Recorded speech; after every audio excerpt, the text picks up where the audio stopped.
କୌଣସି ସଂଘ ସାଧନାରେ ଆଗକୁ ବଢେ ସେତେବେଳେ ପ୍ରତିବନ୍ଧକ ଆସିବା ସ୍ୱାଭାବିକ, ପରୀକ୍ଷା ଆସିବା ସ୍ୱାଭାବିକ, କିନ୍ତୁ ତାକୁ ଅତିକ୍ରମ କରି ଠାକୁରଙ୍କୁ ପାଥେୟ କରି ଯେତେବେଳେ ଆଗକୁ ଚାଲୁ ସେଇଟା ହିଁ ପ୍ରମାଣିତ କରେ ଯେ ସଂଘ ଶକ୍ତି କେମିତି କ୍ରିୟା କରୁଛି।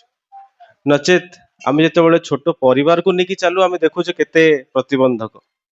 ଗୋଟେ ସଂଘ ତ ଆହୁରି କେତେ କେତେ ଭାଇ ମା ମାନଙ୍କୁ ନେଇ ଗଠିତ। ଆଜି ଭାଇ କହୁଥିଲେ ଯେ ଠାକୁର ହଉଛନ୍ତି ଆମର ସର୍ବସାଧନ ସିଦ୍ଧ। ଆମେ ବି ସେମିତି ଅନୁଭବ କରୁଛେ, ଆମେ କହୁ ଯେ ଠାକୁର ଆମର ଗୋଟିଏ ସାଧନାର ଗୁରୁ ନୁହେଁ, ଆମ ଗୁରୁ ହଉଛନ୍ତି କୋଟିଏ ସାଧନାର ଗୁରୁ। କିନ୍ତୁ କଥା ହଉଛି ଯେ ଆମେ ତାକୁ ସେ ଉପଲବ୍ଧିରେ ଆଣିପାରୁଛୁ କି? ପ୍ରଶ୍ନଟା ସେଇଠି। ଯଦି ଆମେ ଏତେ ବଡ ଗୁରୁଙ୍କର ଶିଷ୍ୟ, ଆମର ଆଚାର ବ୍ୟବହାର ଚାଲିଚଳନ ସେମିତି ହେଇପାରୁଛି କି? ଠାକୁର କଣ କହିଛନ୍ତି ବର୍ତ୍ତମାନ ଦେଖିବା। ଠାକୁର ଗୋଟିଏ କଥା କହିଥିଲେ ଯେତେବେଳେ ସଂଘ ସାଧନା ହେଲା, କହିଲେ ଠିକ ଠିକ ଭାବରେ ସଂଗାତିବେଶନ କରିପାରିଲେ ଗୁରୁ କୃପାର ପ୍ଲାବନ ନ ଆସି ରହିପାରିବନି। ଆମେ କହିପାରିବା କି ଠିକ ଠିକ ଭାବରେ ସଂଗାତିବେଶନ ମାନେ କଣ? ଠାକୁର ମାତ୍ର ତିନୋଟି କଥା କହିଥିଲେ, ତିନୋଟି, ଚାରୋଟି ବି ନାହିଁ, ତିନୋଟି କଥା କହିଲେ, ତାପରେ କହିଲେ ଏଇଭଳି ଭାବରେ ସଂଗାତିବେଶନ କଲେ ଗୁରୁ କୃପାର ପ୍ଲାବନ ନ ଆସି ରହିପାରିବନି। ପ୍ରଥମ ଯେତେବେଳେ ସଂଘ ସେବୀ ମାନଙ୍କ ପ୍ରତିରେ ଆପଣ ପଢିବେ, ଠାକୁର ଲେଖିଛନ୍ତି ସଂଘ ମାନଙ୍କ ପ୍ରତି। ଫାଷ୍ଟ ପଏଣ୍ଟ ହଉଛି ଯେ ସଂଘ ସେବୀ ମାନେ କେବଳ ଆଉ କେବଳ ଭଗବତ ବିଷୟ କହି ଆଲୋଚନା କରିବେ ପ୍ରଥମ ସଂଘରେ ଆସିଲେ। ଦ୍ୱିତୀୟ ହଉଛି ସଂଘ ଗଠନ ଏବଂ ସଂଘର ଉଦ୍ଦେଶ୍ୟ ବିଷୟକ ଚିନ୍ତନ, ତାହାର ରକ୍ଷଣାବେକ୍ଷଣର ଚିନ୍ତନ। କରଣ କହିନାହାନ୍ତି, ଚିନ୍ତନ। ଏବଂ ତୃତୀୟଟି ହଉଛି ଭାବ ବିନିମୟ, ଆପଣ ପଢିବେ। ତାପରେ କହିଲେ ଏଇଭଳି ଭାବରେ ସଂଗାତିବେଶନ। ଏବେ ଭାଇ ପଢୁଥିଲେ, ଭାଇ କହୁଥିଲେ ଠାକୁର ଆମକୁ ଦୟା କରିବେ। ୟା ପୂର୍ବରୁ ସିହ୍ନା ଭାଇ ଆସିଥିଲେ, ସେ କହିଲେ ଦୟା କରିବେ ବୋଲି କହୁଛୁ, କେମିତି ଦୟା କରିବେ? ସେ କହିଲେ ଦୟାଟାକୁ ଓଲଟେଇ ଦିଅ। ଓଲଟେଇ ଦେଲେ କଣ ହେଲା? ଯେତିକି ଆମେ ତାଙ୍କୁ ୟାଦ କରିବା ବା ଯେତିକି ତାଙ୍କୁ ଆମେ ଚିନ୍ତା କରିବା, ଯେତିକି ତାଙ୍କ ବିଷୟରେ ଭାବିବା, ସେଇଟା ହିଁ ହେଲା ଆମର ସାଧନା।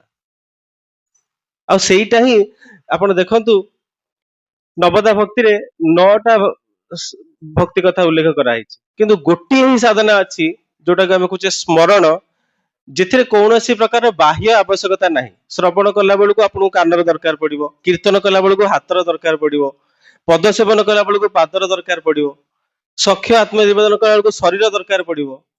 କିନ୍ତୁ ଏମିତି ଗୋଟିଏ ହିଁ ସାଧନା ଅଛି ସ୍ମରଣ, ଯାହା ପାଇଁ କିଛି ଆବଶ୍ୟକତା ନାହିଁ, କେବଳ ତାଙ୍କୁ ଚିନ୍ତା କଲେ ତାଙ୍କର ଧ୍ୟାନ। ସେଇଥିପାଇଁ ଯେତେବେଳେ ଭଗବତ ଗୀତାରେ 10ମ ସ୍କନ୍ଧରେ ଷ୍ଟାର୍ଟ କଲେ ଅର୍ଜୁନଙ୍କୁ କହିବାକୁ, ପ୍ରଥମେ କହିଲେ କଣ ଆପଣ ମାନେ ଜାଣିଥିବେ, ପ୍ରଥମ ୱାର୍ଡ ଥିଲା ମଦ ଚିତ୍ତ ମଦଗତ ପ୍ରାଣ ବୋଧୟନ୍ତ ପରସ୍ପରମ କଥୟନ୍ତଶ୍ଚ ମାଂ ନିତ୍ୟଂ ତୁଷ୍ୟଞ୍ଚିତ ରମଞ୍ଚିତ। ସବୁ ଗୁଡା ଡବଲ ଡବଲ ଆପଣ ଦେଖିବେ ଏଇ ସେଣ୍ଟେନ୍ସ ରେ, ସବୁ ଗୁଡାକ ଡବଲ ଡବଲ ୟୁଜ କରିଛନ୍ତି।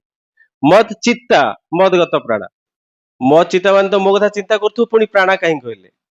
ବୋଧୟନ୍ତ କଥୟନ୍ତ ଡବଲ, ତୁଷ୍ୟନ୍ତି ରମନ୍ତି ପୁଣି ଡବଲ। କାହିଁକି କହିଲେ? କେତେ ଏମ୍ଫାସିସ୍ ଦେଖନ୍ତୁ। ପ୍ରଥମେ କହିଲେ ମଦ ଚିତ୍ତା, ଖାଲି ମୋ ବିଷୟରେ ଭାବିବ, ଖାଲି ଭାବିବନି, ଅନୁକୂଳରେ ଭାବିବ। ପ୍ରତିକୂଳରେ ବି ଭାବିବା ଅଛି।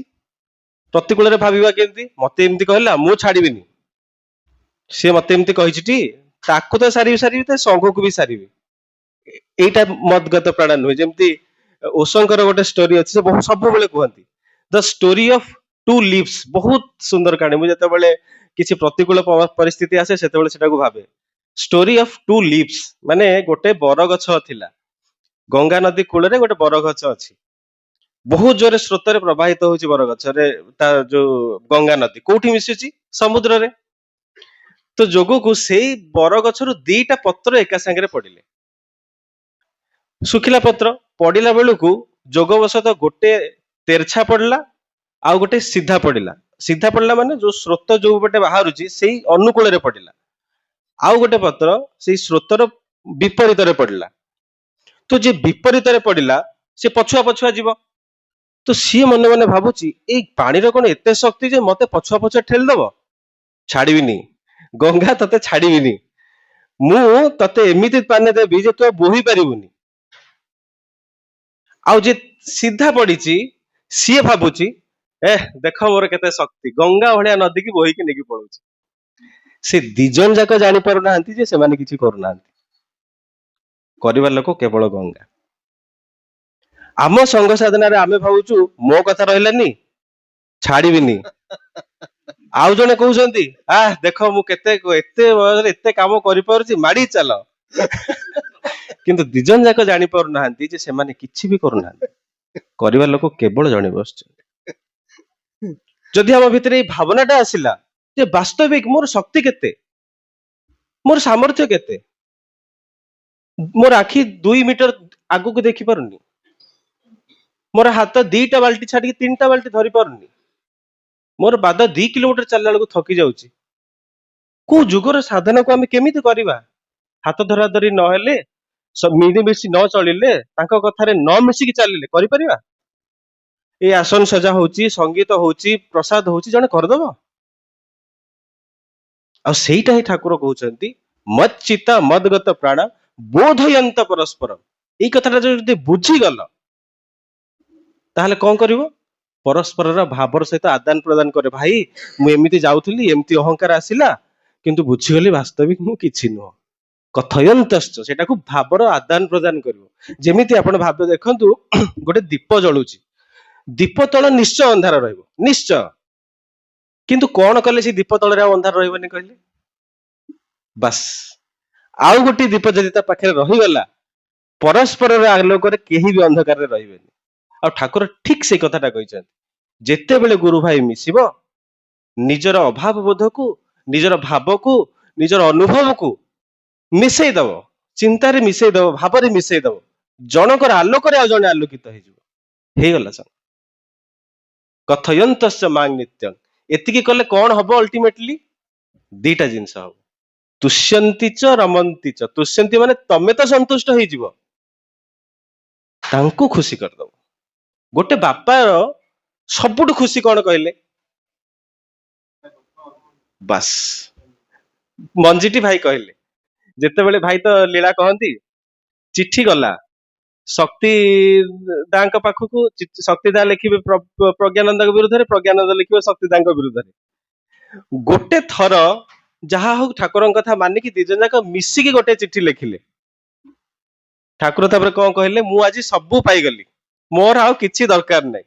କଣ ସେ ୱାର୍ଡ ଟା ମୋର ଏକ୍ଜାକ୍ଟଲି ମନେ ପଡୁନି। ଜର ଛାଡିଗଲା, ଦେହରୁ ଝାଳ ବାହାରି ଦେହରୁ ପଡିଲା। ଜଳ, ହଁ ଏକ୍ଜାକ୍ଟ ୱାର୍ଡ ହଉଛି ଦେହରୁ ଜର ଛାଡିଗଲା। ମାନେ କୋଉ ଚିନ୍ତାରେ ସେ ଥିଲେ, ମୋର 2ଟା ସୁନା ପୁଅ ଝଗଡା ଲାଗୁଛନ୍ତି, ବାପାଟା କେତେ ଚିନ୍ତାରେ ଅଛି, କେମିତି ମିଶିଯିବେ, କେମିତି ମିଶିଯିବେ, କେମିତି ମିଶିଯିବେ। ଏମିତି ଚିଠିଟା ଆସିଗଲା, ଠାକୁର କହୁଛନ୍ତି ଜର ଛାଡିଗଲା, ଚିନ୍ତା ପଡି ଚାଲିଗଲା, ମୋର ଆଉ କିଛି ଦରକାର ନାହିଁ। ଚିନ୍ତା କରନ୍ତୁ କେମିତି, କଣ ସେ ଚାହୁଥିବେ ଭିତରେ, ଆମେ କଣ କରୁଥିବା। ସେଇଥିପାଇଁ ସେ କହିଲେ ତୁଷ୍ୟଞ୍ଚିତ, ତମେ ତ ଖୁସି ହେଇଯିବ, ରମନ୍ତିଚ, ମୁଁ ମଧ୍ୟ ଖୁସି ହେଇଯିବି, ମୋର ଆଉ କିଛି ଦରକାର ନାହିଁ। ସବୁ ସାଧନା, ଆମର ସବୁ କାର୍ଯ୍ୟ ସେଇ ଗୋଟିଏ, କେମିତି ମିଶିକି, କେମିତି ଚିନ୍ତା କରିକି ଆମେ ତାଙ୍କ ପାଖରେ, ତାଙ୍କ ସେବାରେ ନିୟୋଜିତ ହେଇପାରିବା, ବାସ୍ ସେତିକି ଚାହାନ୍ତି ସେ, ତାଙ୍କ ତୁଷ୍ଟି ସମ୍ପାଦନ କରିବା ସବୁଠୁ ବଡ କଥା। ଆଉ ସେତିକି ହିଁ ଆମର ସଂଘ ସାଧନା, ବେଶୀ ବଡ ଜିନିଷ ନୁହଁ। ତେଣୁ ଆଜି ସମୟ ସ୍ୱଳ୍ପ, ମୁଁ ଆଉ ବେଶୀ କିଛି କହିବାକୁ ଚାହୁଁନି। ଅନ୍ୟ ଭାଇ ମାନଙ୍କଠୁ ଆସିଛନ୍ତି, ତାଙ୍କଠୁ ନିଶ୍ଚୟ ଶୁଣିବା। ମୁଁ ତେରେ ଟିକେ ଏତିକି ଅନେଇ ସାରିଲିଣି, ଶୀଘ୍ର ତୁ ଗା। ଏତିକି ପ୍ରାର୍ଥନା କରୁଛି ଆମ ସମସ୍ତଙ୍କ ଭିତରେ ସେ ଏକତା ଭାବ ଆସୁ, ସେଇ ଭଲ ପାଇବା ଆସୁ।